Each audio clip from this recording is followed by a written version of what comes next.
ഇന്ന് നമ്മൾ നോക്കുന്ന പനീർ ബട്ടർ മസാലയാണ്.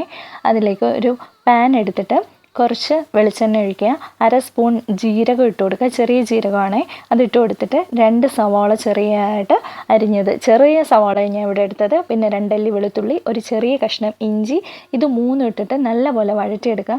സവാളയുടെ കളർ ഒന്ന് ചെറുതായിട്ട് മാറിയാൽ മതി, ഒരുപാട് കളർ മാറേണ്ട ആവശ്യമൊന്നുമില്ല, ചെറുതായിട്ടൊന്ന് വഴണ്ട് കിട്ടിയാൽ മതി. അതിനുശേഷം ഞാൻ 12 കാഷ്യൂ ചേർത്ത് കൊടുത്തേ.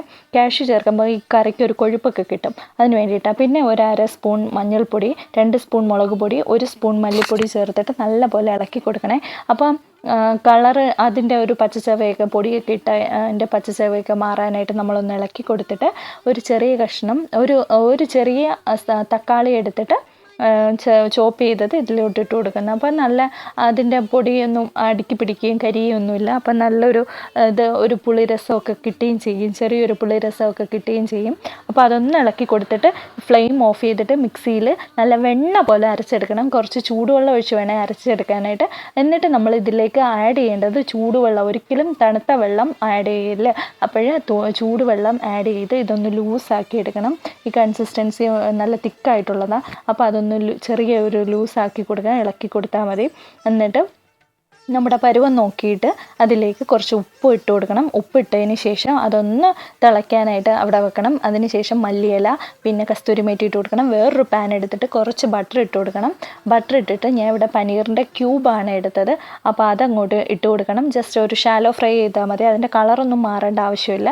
ജസ്റ്റ് ഒന്ന് ഫ്രൈ ചെയ്തിട്ട് നമ്മുടെ ആ ഗ്രേവിയിലോട്ട് നമ്മൾ ഇട്ട് കൊടുക്കുക ചെയ്യേണ്ടത്. അപ്പോൾ അതൊന്ന് ജസ്റ്റ് ഒന്ന് ഷാലോ ഫ്രൈ ചെയ്തിട്ട് ഇതിലേക്ക് ഇട്ട് കൊടുക്കുക. അതിട്ട് കൊടുത്തതിന് ശേഷം നല്ലപോലെ ഒന്ന് ഇളക്കി കൊടുക്കണം. അപ്പോൾ അത് അടുക്കി പിടിക്കാതൊക്കെ നോക്കണം. ലോ ഫ്ലെയിമിൽ വേണം ഇടാനായിട്ട്. മീഡിയം ഇട്ടാലും ചിലപ്പം അടുക്കി പിടിക്കാൻ തിക്കായിട്ടുള്ള ഗ്രേവിയാണെന്ന് വെച്ചാൽ കാഷ്യൂ ഒക്കെ ചേർക്കുന്നതുകൊണ്ട് തിക്കായിട്ടുള്ള ഗ്രേവി ആയതുകൊണ്ട് അടുക്കി പിടിക്കാനുള്ള ചാൻസ് കൂടുതലായിരിക്കും. അപ്പോൾ അതൊന്ന് ഇളക്കി കൊടുത്തിട്ട് ഞാൻ പിന്നെ ഒരു 1/2 സ്പൂൺ പഞ്ചസാരയും കൂടെ ചേർത്ത് കൊടുക്കുന്നത്, ഇതിൻ്റെ ടേസ്റ്റ് ഒന്ന് ബാലൻസ് ചെയ്യാൻ വേണ്ടിയിട്ട്. പിന്നെ കുറച്ച് ഗരം മസാലയും കൂടെ ഒരു 1/2 സ്പൂൺ ഇട്ട് കൊടുക്കുക, അപ്പോൾ അതിൻ്റെ ഒരു മണവും ഇതെല്ലാം കൂടെ കിട്ടും. പിന്നെ ഒരു ഫ്രഷ് ക്രീം ഞാൻ കുറച്ച് ആഡ് ചെയ്ത്, അപ്പോൾ നമുക്ക് റെസ്റ്റോറൻറ്റ് സ്റ്റൈലിലെ പനീർ ബട്ടർ മസാല കിട്ടും. അപ്പോൾ ഇതെല്ലാവരും ഒന്ന് ട്രൈ ചെയ്ത് നോക്കണേ. വീഡിയോ ഇഷ്ടപ്പെട്ടാൽ ലൈക്ക് ചെയ്യണേ, കമൻറ്റ് ചെയ്യണേ, സബ്സ്ക്രൈബ് ചെയ്യണേ. എന്നിട്ട് നമ്മളിതെല്ലാം നല്ലപോലെ ഒരു 2 സെക്കൻഡ് ഒന്ന് ഇളക്കി കൊടുത്താൽ മാത്രം മതി, ഒരുപാട് ടൈമൊന്നും ആവത്തില്ല. എല്ലാവരും ട്രൈ ചെയ്ത് നോക്കണം. നല്ലൊരു ഡിഷാണ്, നല്ല ഇഷ്ടപ്പെടും. വെജൊക്കെ ഇഷ്ടപ്പെടുന്നവർക്ക് ഒരുപാട് ഇഷ്ടമാവുന്നതാണ്. എന്നിട്ട് നല്ലൊരു സെർവിങ് ബൗളിലേക്ക് മാറ്റി വെച്ചാൽ മതി. അപ്പോൾ ഇത്രയേ ഉള്ളൂ. ബൈ.